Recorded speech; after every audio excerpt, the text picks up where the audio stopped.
నమస్తే రమగారు. నమస్తే జయ. రమగారు, మనము దసరా స్పెషల్ ఏ రోజుకి ఆ రోజుకి సంబంధించిన వీడియోస్ చేస్తూ ఉన్నాము. మొదటి రోజు పాడ్యమి రోజు, ఈరోజు అనుసరించాల్సిన విధి విధానాలు ఏంటండి? అమ్మవారిని ఈ రోజున బాలా త్రిపుర సుందరి అవతారంలో వెలయిస్తారు. బాలా త్రిపుర సుందరి అంటే 9 ఏళ్ల బాలిక స్వరూపంలో ఉన్న అమ్మవారు. ఈ రోజున ఈ వెలయించడంతో పాటుగా ఇవాళ నుంచి మనం దసరా పూజలు మొదలు పెడతాము. నవరాత్రులు అంటే పొద్దున్నే కలశం పెట్టుకోవటం, ముందే ఇల్లు శుభ్రాలు అవి చేసుకుంటాం, చక్కగా మామిడి తోరణాలు కట్టడం, వాకిళ్ళకి గుమ్మాలకి పసుపు రాసి బొట్టు పెట్టుకోవటం, తులసమ్మకి కాస్త పసుపు రాసి బొట్టు పెట్టి ఒక దీపారాధన చేసుకోవటం, తర్వాత కలశం పెట్టదలుచుకున్న వాళ్ళు కలశ స్థాపన ఉదయం చేసుకుంటాం. కలశం పెట్టడము, అఖండం పెట్టదలుచుకుంటే అఖండం కూడా ఒక చిన్న మంచి మూకుడు, పెద్ద సైజు మూకుడు తీసుకోవటం, దానికి పెద్ద ఒత్తి, దానికి సరిపడా కొంచెం లోపల 2-3 చుట్లు వచ్చి పైకి ఒత్తి వచ్చేలాగా పెట్టుకోవాలి. కరెక్ట్ గా వేసామనుకో ఒత్తి ఇదైపోతుంది కదా, కొడి తీసిన కొద్దీ ఒత్తి చిన్నదైపోతుంది.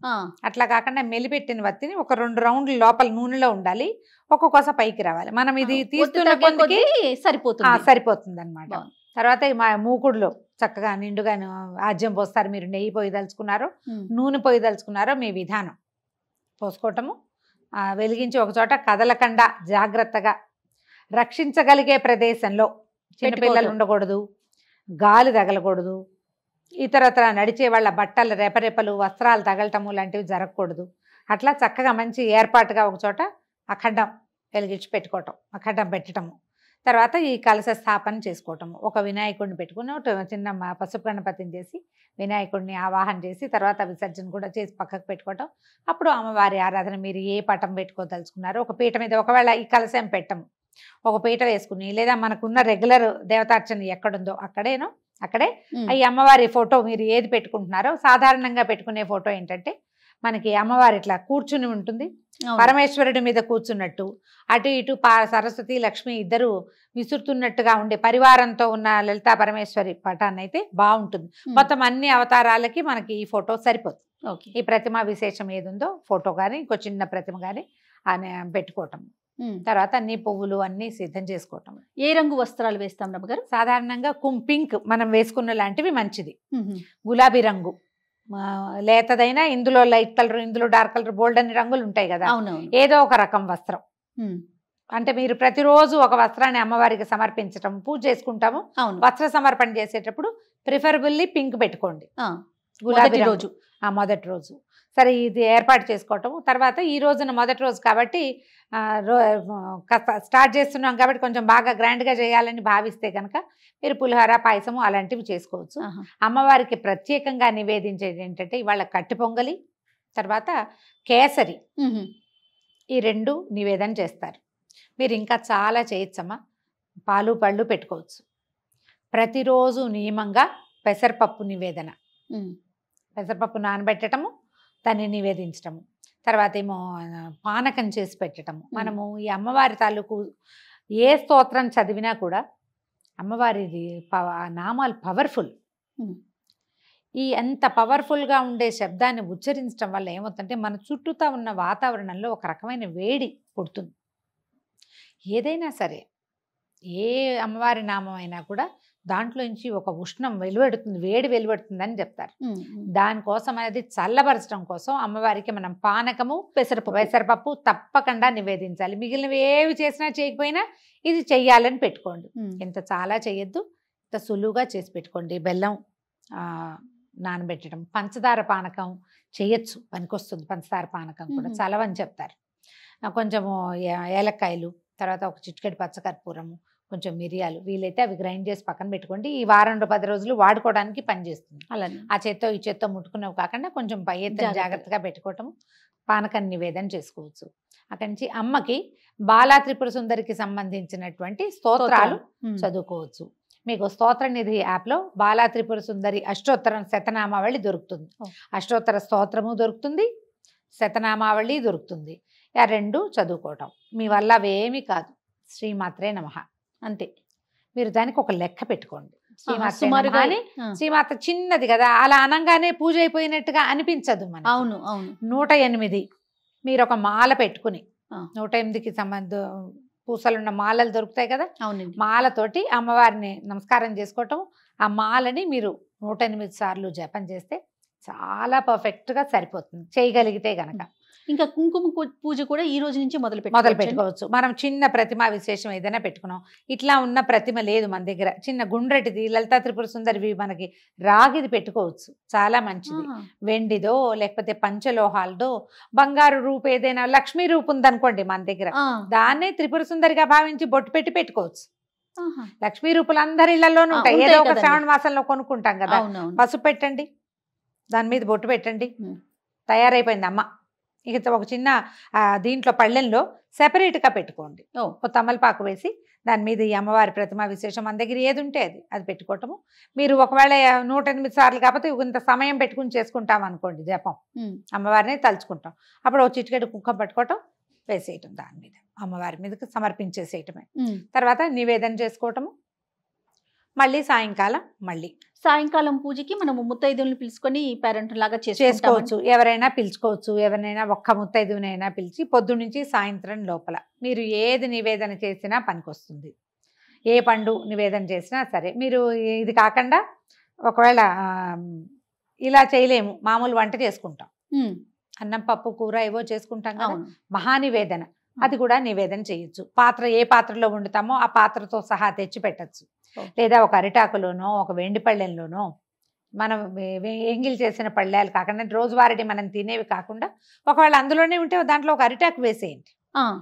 అరిటాకులో ఈ చక్కగా అన్నము కూర పప్పు వేయటము, దాని మీద కొంచెం నెయ్యి వేసి ఒక చిన్న బెల్లం ముక్క, ఒక చెంచాడు పెరుగు వేసి చక్కగా నివేదన చేయండి. పూర్తి స్థాయి ఆహారం వచ్చినట్టు.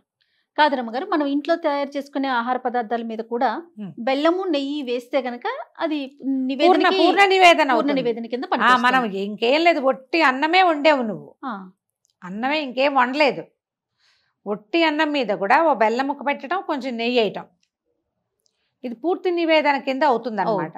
ఇది సమర్పించుకోవటము, ఒక నమస్కారం చేసుకోవటం. ఇప్పుడు ఈ మొత్తం ఈ 9 రోజుల్లో మనం చేసుకోగలిగేవి ఏంటంటే, రోజు లలితా సహస్రనామ పారాయణ చేసుకోవచ్చు. పొద్దున ఒకసారి, సాయంత్రం మళ్ళీ. ఒకవేళ కాదు ఇంకొకటి ఏదైనా చేయాలంటే లక్ష్మీ అష్టోత్తరం పారాయణ చేసుకోవచ్చు ప్రతిరోజు.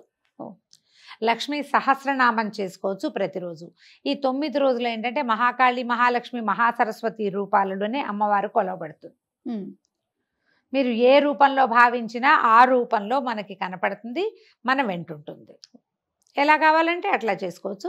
అయితే లలితా సహస్రనామం చేసుకోవాలంటే సహస్రనామం చదువుకోవటం, ఓ చిటికెడు కుంకుమ పట్టుకోవడం, చదువుకోవటం. ఈ కుంకుమని అమ్మవారికి సమర్పించేసేయండి. నివేదన చూపించి ప్రతిరోజు అమ్మవారిని కదపాలా, ఇలాంటి ప్రశ్నలు వస్తాయి. ఏమీ కదపద్దు. ఈ 9 రోజులు కూడా అలా కదిపే పని లేదు. మీరు పటం పెట్టుకున్నా, ప్రతిమా విశేషం పెట్టుకున్నా, కలశం పెట్టుకున్నా అమ్మ అక్కడ చక్కగా కూర్చుని ఉంటుంది. మనకి లలితా సహస్రనామంలో బాలా త్రిపుర సుందరి ప్రస్తావన చాలా క్లియర్గా చక్కగా స్పష్టంగా కనపడుతుంది. లలితా సహస్రనామాలు చూసుకుంటే మనం సహస్రనామం మనకి ఎట్లా నడుస్తుందంటే, అమ్మవారి సౌందర్య వర్ణన చేసిన తర్వాత భండాసుర వధ కోసం ఉద్యుక్తురాలే అమ్మ వెళ్ళినట్టుగా కనిపిస్తుంది. మొదటి రోజు అండి, అసలు మనకి లలితా సహస్రనామాల్లో అదే కనిపిస్తుంది. అదే మొదటి రోజునే బయలుదేరింది అనుకుందాం. ఈ బయలుదేరినప్పుడు ఆవిడ ఎలా వెళ్ళింది, ఎక్కడి నుంచి వచ్చాడు ఈ భండాసురుడు? పరమేశ్వరుడు మన్మథుడిని దహించినప్పుడు అదొక బూడిది కుప్ప అయిపోయాడట. మన్మథుడు బూడిది కుప్ప అయిపోయేసరికల్లా ఆవిడ రతీదేవి శోకించింది.